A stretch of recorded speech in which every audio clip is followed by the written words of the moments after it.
Memang sebab saya mengubat ni. Perbuatan kita tu, mengubat tu. Kita pegang hak tu yang menyembuhkan. Lepas tu orang sebut, kalau Tuhan macam mana? Sekali lah. Tuhan membuat kerja, kita membuat kerja. Tuhan buat kerja, kita buat kerja. Kita kongsi partnership dengan Tuhan ke macam mana ke? Hei, tak. Tuhan semata-mata menyembuhkan. Ada pun kita melakonkan ikhtiar usaha. Bukan kita memberi kesan pun. Bukan kita turut sama menyumbang dalam penyembuhan tu. Saya berasa bangga kerana saya diberi peluang tu turut sama menyumbang dalam proses penyembuhan dia dengan Tuhan.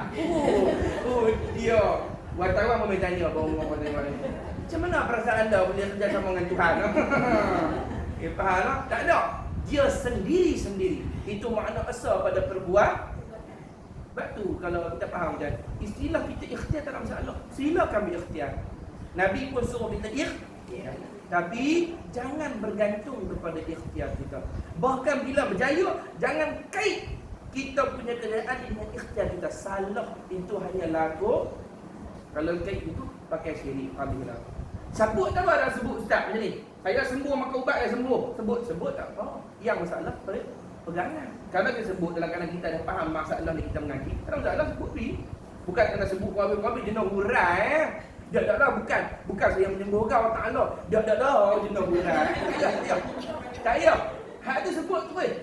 Alhamdulillah lah, lepas makan ubat Kak P.O. hang beritahu tu, dia suruh terang. Alhamdulillah lah, bertambah sakit. Hang lagi Kak P.O. hang suruh tu makan lega. Okey dah. Tak apa sebut, tak ada masalah. Cuma pada pegangan. Kalau pegang tu fahamkan Tuhan kita tu bekerjasama dalam memberi kesembuhan, itu syirik. Tapi kalau sebut tak ada masalah. Kita mengaji kepada ada seorang ada mengaji di pondok dia terlampau takut.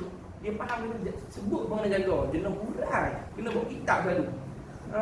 Orang. Lah kali ada jadi wah dia memang terlampau takut sangat. Dia jangan terlampau rigid, ketat sangat. Agama tak minta fatwa. So mandi wajib. Mandi wajib ni syarat dia bila sampai ayat kita pun niat kena muqaranah. Tapi bukanlah kena serentak betul-betul sampai susah lah pula. Takkan macam tu. Pekah tak macam tu. Yang mengajak semua kena hurai habis. Bila mengajak tak betul-betul hurai. Kesian kan? Anak murid tak faham. Tamat semayang. Semayang di bawah gitu. Allah. 14 minit. Allah 14 minit.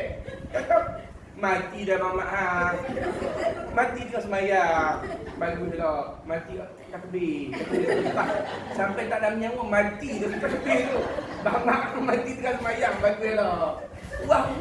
Wah ni raja syaitan kan boleh turut. Sebab tu tauhid pun kena jaga-jaga. Kadang-kadang syaitan masuk. Ada di pondok saya jumpa sahabat saya. Dia beritahu dia terlampau nak kaji sampai halus. Akhirnya syaitan masuk. Last sekali dia tu nak semayang, nak apa memang nangis. Sebab dia kata apa? Bila nak semayang ada berduduk bisik. Tuhan ni betul ke tunggal? Berbinang lagu mana? Dia rumah. Sebab terlampau layan. Dia kali layan. Sebab tu orang-orang tu kedua aja. Ni memang nampak lawak dia memang lagu tu. Kan orang kena faham. Dia tak kenal kita boleh gelak. Orang kena faham tahu. Azab dia siksa. Sampailah kali malas semayang. Sebab sekali-sekali nak semayang setengah jam. Dia baru habis mandi. Baru habis semayang. Dia takbir tu. Perlu beli. Tak semayang baru takbir. Kita nampak lawak kan? Hak kena tahu. Siksa. Dan penyakit ni kena habis semua. Tok guru pun ada yang kena. Sebab wawan ni dia memang pada syaitan dia tak ada besi. Habis semayang. Tu ni tak kena api tu. Basuh pula. Sekali habis basuh. Tu ubur-ubur tadi. Ubur-ubur pula dah. Orang kata basuh baik kepala tak mana. Tak apa bukan di ubur. Tu telinga. Telinga bukannya rukun. Tapi duduk rumah. Lah kali. Dalam bilik ayat ambil semayang setengah jam. Mandi tak ada semayang. Orang masa semayang kolah tu. Kolah tinggi ni. Ayat tu. Ambil semayang. Saya kata macam ni. Kena buat rumah tepi sungai. Tapi kita nampak tahu kesian dia. Dia jenis ni tak boleh layan. Ada atau kalau tu dia kata dia tak senang tak rawat. Saya kata saya ada ubat. Tapi ubat ni kalau mau terima jadilah. Kalau tak mau terima tak boleh. Tak boleh buat apa. Sebab yang ni dia sendiri bila buat diri dia. Saya kata ubat dia bila mai buat lagu tu buat tak tahu. Terus dia kata. Jangan turut. Dia kata tak sah, tak betul. Jangan turut. Kalau hang turut sampai mati je kalau kat penyakit ni. Dan penyakit awal ni kalau tak rawat dia mati. Cuma mati je tak bawah. Mati lagi tak? Kalau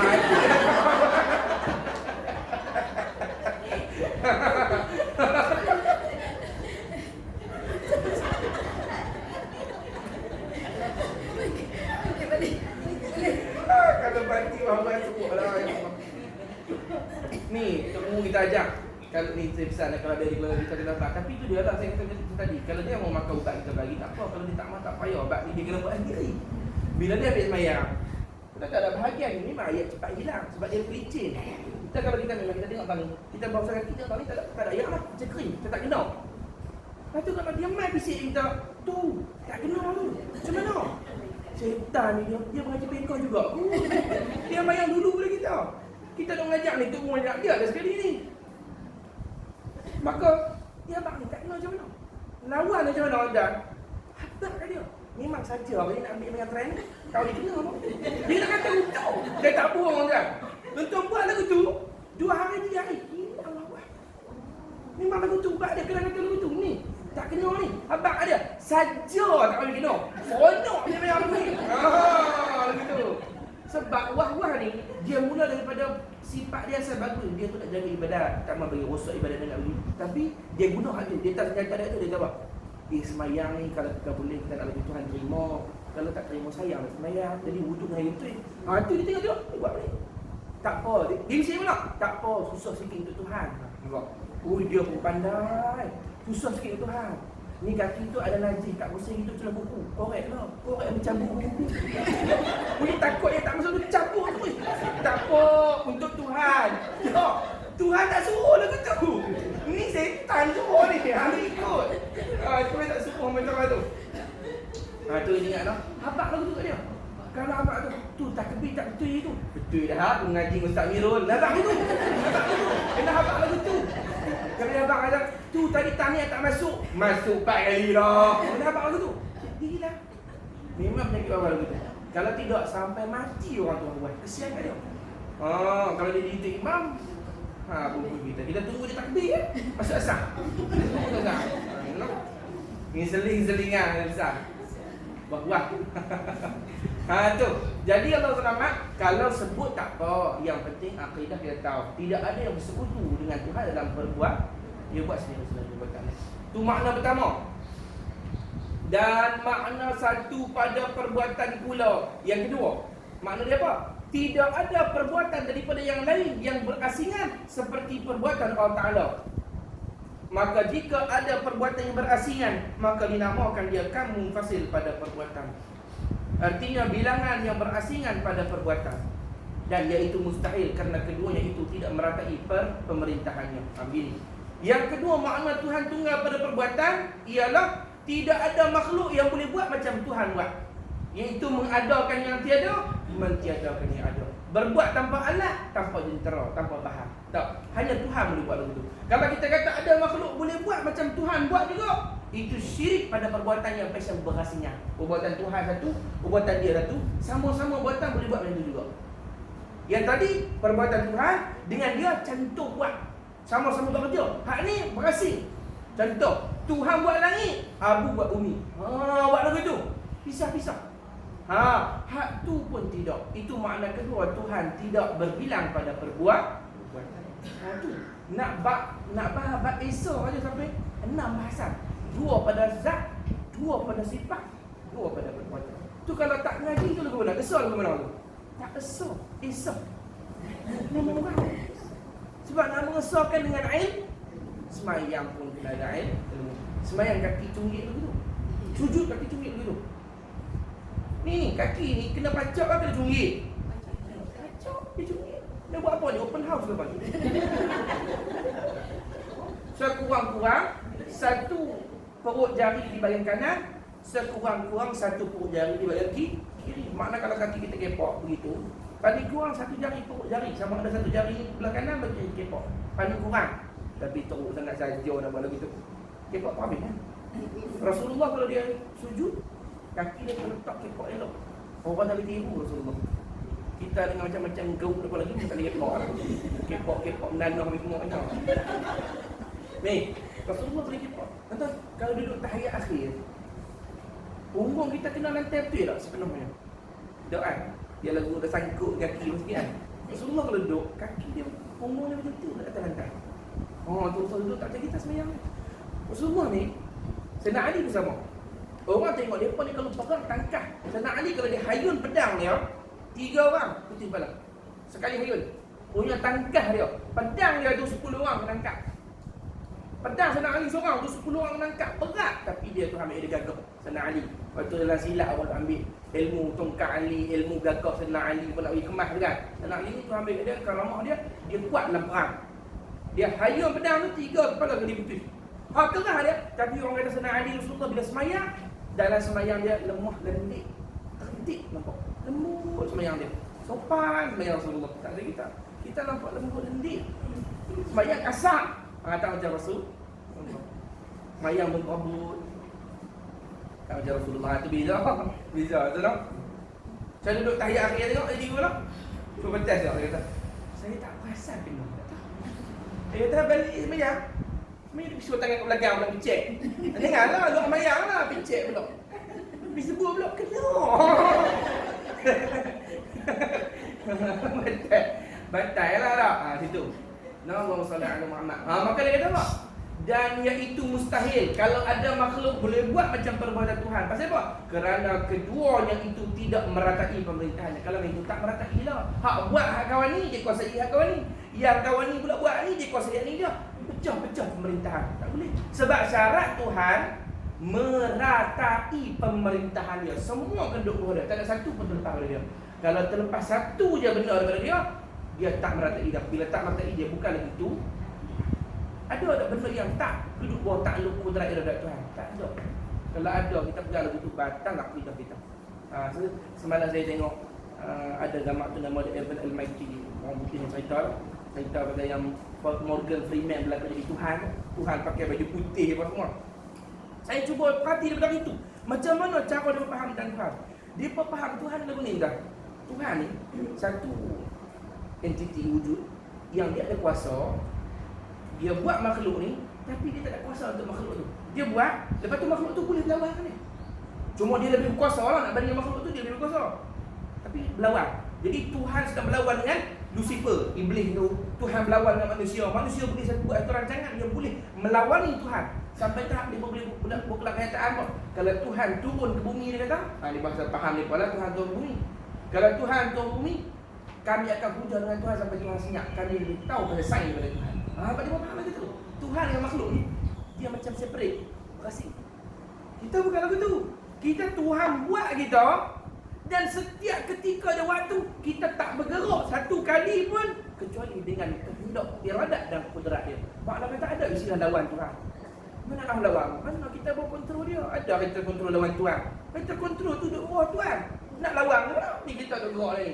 Rek dia gerak ke depan, dia tarik ke belakang. Ada kontrol lawan balik. Bukan belah kita. Dia bawa tak lagi kita. Begitu. Cabut bateri kita.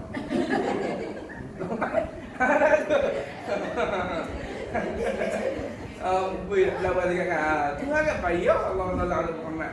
Situ. Jadi Allah salli ala sayyidina Muhammad. Situ perbahasan tentang wahdaniyah Tuhan. Kita kena kongsi dulu sebab masuk dalam bahasan dia punya dalil ni terlampau panjang. Itu yang penting kita akan sambung pada pengajian yang akan datang insya-Allah. Baik, ada apa-apa nak tanya soalan, nak tanya apa nak minta apa boleh insya-Allah. Dalam baca.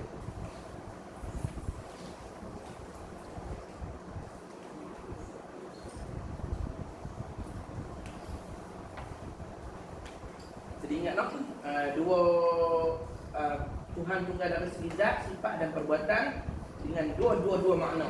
Pertama, zat Tuhan bukan cantuman, tunggal pada zat dengan makna zat Tuhan bukan cantuman. Yang kedua, tidak ada zat lain serupa dengan zat Allah. Yang kedua, dari segi sifat Tuhan tunggal dengan makna tidak ada sifat-sifat yang sama pada zat Tuhan. Dua kudrat, dua iradat, empat samak misalnya. Dan tidak ada makhluk yang bersifat dengan sifat Tuhan. Itu makna kedua.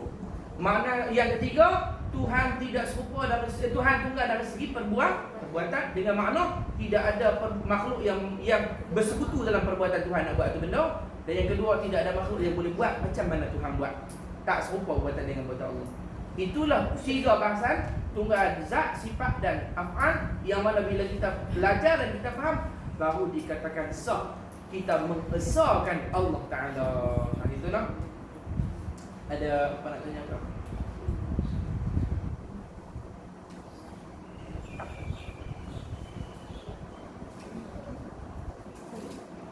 Salawat yang untuk beramal Nabi kata Al-Mukarram Syekh Nasri tu share dalam video tu kan.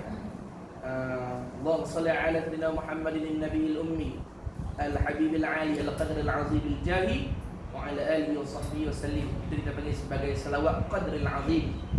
Salawat tu nama dia salawat qadril azim, salawat makam yang tinggi.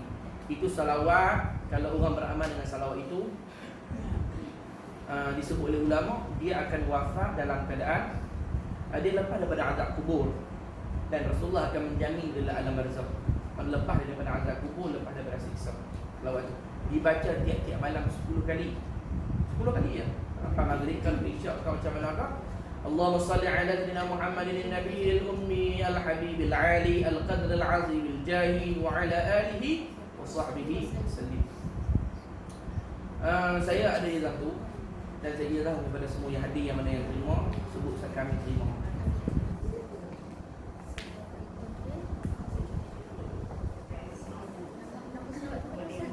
Ya, salawat qadril azim.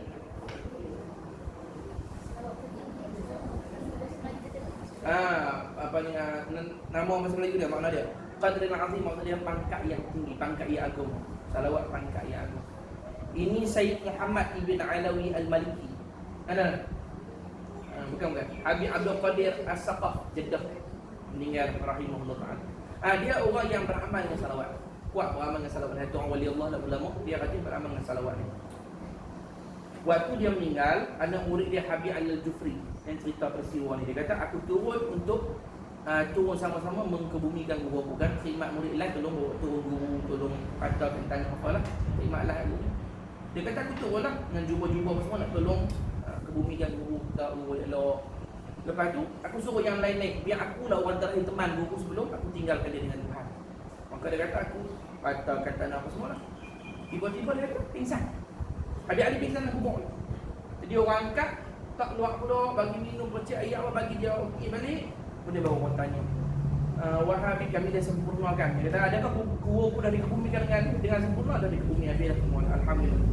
Lepas tu Tuan Habib pingsan tadi, dia kata dia diam, nak cakap tak cakap. Tapi orang tanya tekan banyak kali baru dia jawab. Dia kata tadi, dia kata waktu saya sedang merapikan kain kapan tu, betulkan, ketatkan dan sebagainya, dia kata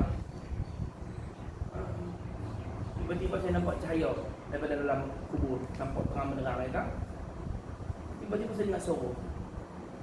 Dia kata Ali, nama dia Habib Ali yang tolong.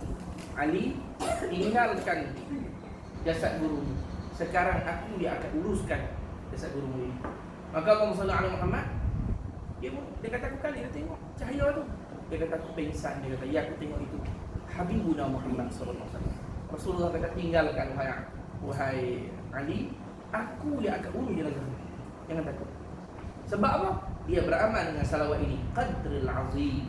Allahumma salli ala sayyidina Muhammad an-nabiyil ummi al-habibil ali al-qadril azim al-jahi. Cuma nak katakan secara umumnya boleh silakan buat salawat apa, yang pentingnya salawat. Sebab siapa-siapa aja yang beramal dengan salawat itu di bawah jaminan Rasulullah, bawah syafaat, bawah perlindungan Habibuna Muhammad sallallahu alaihi wasallam. Jadi apapun lapas salawat yang penting kita jangan tinggal salawat kepada Rasulullah. Salawat Fatih pun boleh, salawat Nariyah pun boleh, macam-macam lapas salawat lah. Janji, sebab salawat ni ada ribu bahkan jutaan jenis lapas salawat. Ada buku kalam cerita tentang lapas salawat saja, Siratus Salawat. Ada kitab nama dia Kaifiyatul Wusul ila Ru'yati Sayyidina Rasul, Syekh Yusuf Ibn Ismail Dabani Karam. Cerita pasal jenis-jenis salawat, ada lebih kurang 200 salawat ada dihimpun. Satu dalam buku dia, dalam buku lain ada banyak lagi cerita pasal lapas salawat. Apa pun lapas salawat, tiap-tiapnya ada khasiat. Cuma kita kena faham, bila salawat ni khasiat dia sebanyak itu, makna dia sebenarnya tinggi tak kemuliaan salawat? Tinggi. Kenapa kemuliaan tinggi kemuliaan salawat? Kerana Tuhan yang disalawatkan. Kenapa faham tu? Kalau kita dengar salawat ni kelebihan ni, murah rezeki ni, ampun dosa ni, angkat darjat ni, lunas hutang ni, apa macam-macam ni.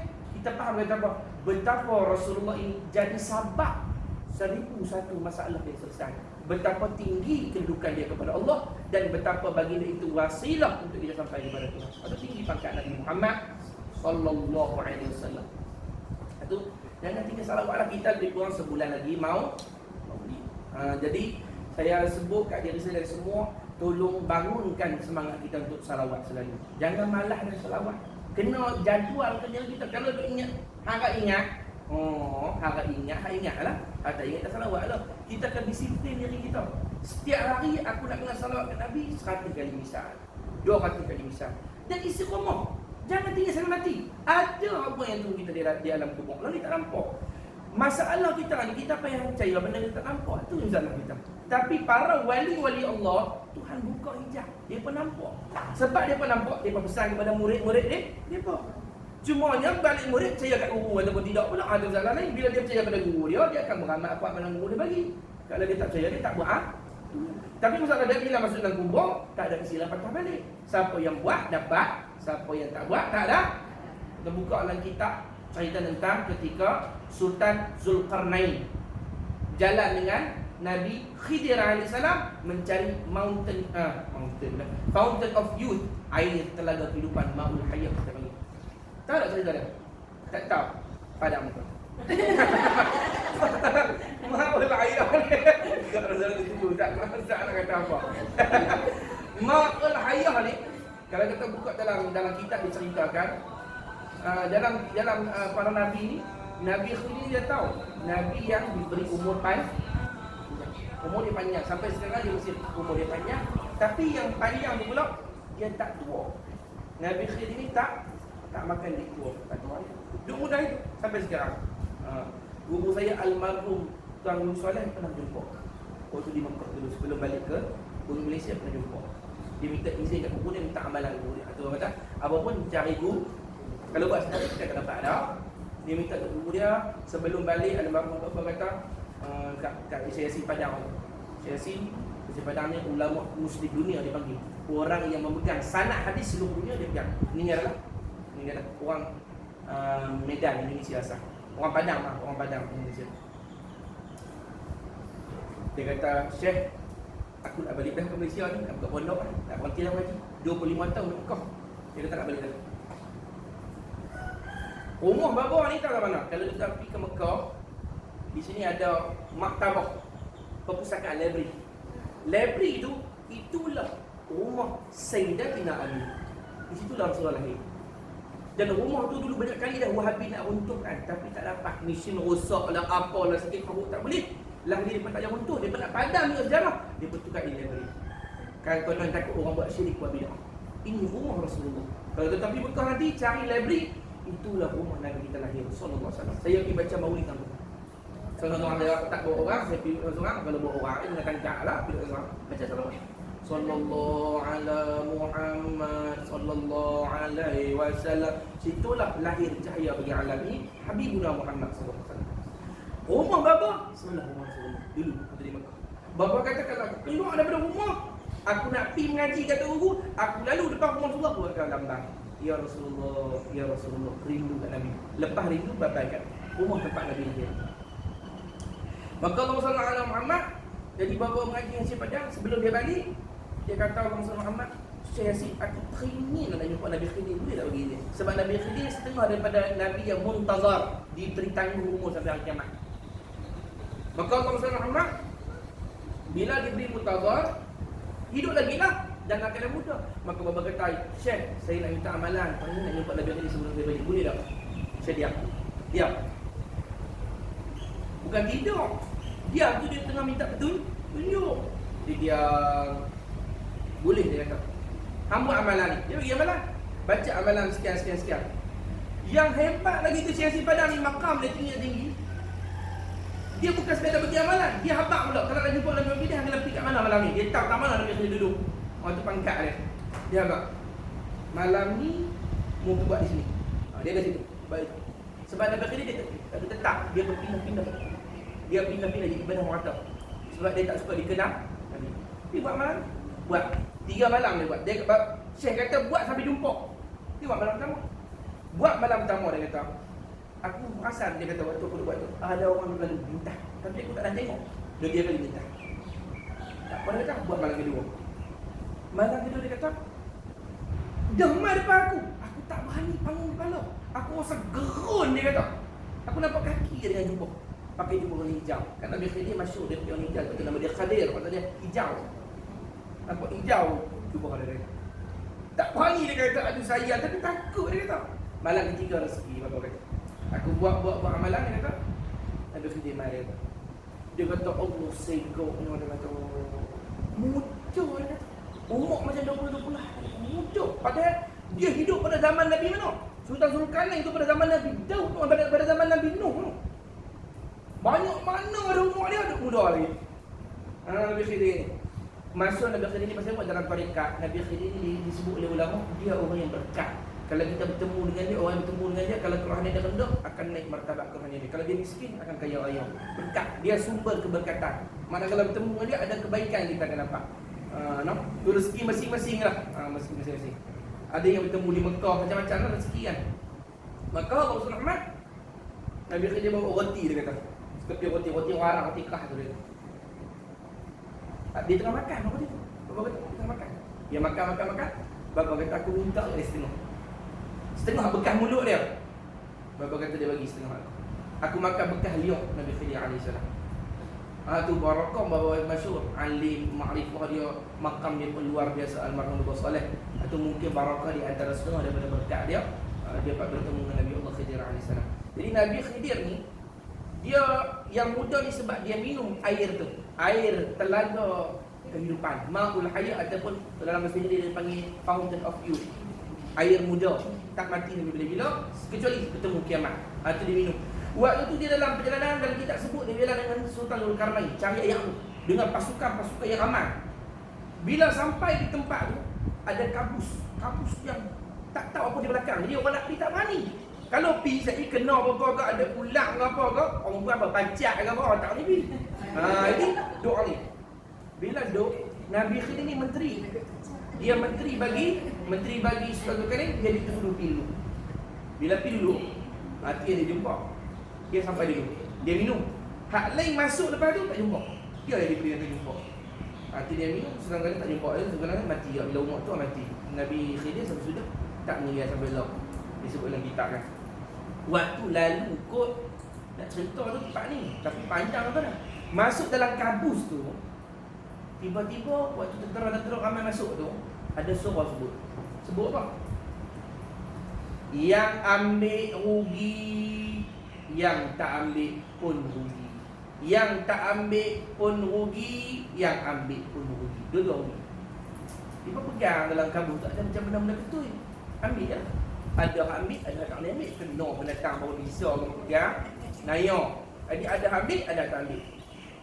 Sampai lepas balik, masuk balik keluar pada kabus tu, baru pegang tengok benda apa yang pegang tadi tu. Pak bubur dalam bekas berbagai tu. Rupanya dia pegang tu luk-luk zabarjat dan 5 permata mutiara berlambang. Ada ketimah. Jadi apa maksud dia? Hak ambil pun rugi, hak tak ambil pun. Hak tak ambil tahu dah rugi. Hak ambil pun rugi sebab ambil sikit. Kalau tahu ambil banyak. Saya tak tahu apa ni. Nak abang kata, hak tak salawat rugi lah. Hak salawat pun rugi. Pasal apa? Kalau dia tahu apa hak dia pegang lah ni, dia nak buat pergi pada masa nanti, dia salawat banyak lagi. Tapi dia tak tahu, dia salawat pun lebih kurang. Bagi ada habuan-habuan salawat saja. Rugilah ya Allah. Jadi apa? Nabi sebutlah hadis, nanti bila masuk syurga, ahli syurga tidak ada benda yang dia sesalkan pun. Sebab nikmat juga. Kecuali satu, masa-masa yang luput tanpa mengingati Allah. Itu dia rasa rugi sangat. Sebab kalau lagi dia ingat Allah, lagi tinggi pangkat dalam syurga, lagi dekat dia dengan Rasulullah. Begitulah perumpamaan kita nanti. Lagi banyak salawat, lagi dekat. Jadi kalau kita salawat dan ingat saja, cakap tu tak dapat. Jangan ingat tak, baru mana? Berapa makcik salawat? Berapa kak salawat? Berapa abang salawat? Saya duk ingat-ingat salawat 40 kali. Dapat juga, tapi 40 kali lah. Hak ni dapat apa? saya 100, hak ni 200, hak ni 300, hak ni 500, hak ni 1000. Alhamdulillah. Hak ni lebih lagi 2000. Masing-masing akan dapat dengan habuan masing-masing. Yang tak salawat rugi, yang salawat pun rugi. Sebab kurang salah. Jadi nak kena buat apa? Sebelum rugi, sebelum balik daripada kabus tu, duk hidup lagi kan ni? Kau wah. Jadi hidup ke mati? Kan? Duk salawat lagi nak kena buat apa? Marilah kita memperbanyakkan salawat dan salam kepada Nabi kita yang mulia, Nabi Muhammad sallallahu alaihi wasallam. Banyak-banyak. Dan target tiap-tiap hari aku nak salawat 100 ke 200 ke target sampai kita bertemu dengan Maulid Nabi lebih kurang sebulan. Mudah-mudahan Tuhan panjangkan umur kita. Jumpa Maulid ni boleh sambut ramai-ramai insya-Allah. Wallahu subhanahu wa ta'ala alam. Kita tutupi majlis kita dengan salawat kepada Rasulullah insya-Allah. Inna Allah wa malaikatahu yusalluna 'alan nabi. Ya ayyuhalladzina amanu sallu 'alaihi wa sallimu taslima. Allahumma salli 'ala sayyidina Muhammad wa 'ala ali sayyidina Muhammad. Allahumma salli 'ala sayyidina Muhammad wa 'ala ali sayyidina Muhammad. Allahumma salli 'ala sayyidina Muhammad wa 'ala ali sayyidina Muhammad. Allahumma salli 'ala sayyidina Muhammad wa 'ala ali sayyidina Muhammad. Allahumma salli 'ala sayyidina Muhammad wa 'ala ali sayyidina Muhammad. Allahumma salli 'ala sayyidina Muhammad wa 'ala ali sayyidina Muhammad. Allahumma salli 'ala sayyidina Muhammad wa 'ala ali sayyidina Muhammad. Allahumma salli 'ala sayyidina Muhammad wa 'ala ali sayyidina Muhammad. Allahumma salli 'ala sayyidina Muhammad wa 'ala ali sayyidina Muhammad. Allahumma salli 'ala sayyidina Muhammad wa 'ala ali sayyidina Muhammad. Sallallahu rabbuna 'ala an-nuril mubin Ahmad al-Mustafa Sayyidil Mursalin. Sallallahu rabbuna 'ala an-nuril mubin Ahmad al-Mustafa Sayyidil Mursalin. Sallallahu rabbuna 'ala an-nuril mubin Ahmad al-Mustafa Sayyidil Mursalin wa 'ala alihi wa sahbihi ajma'in wa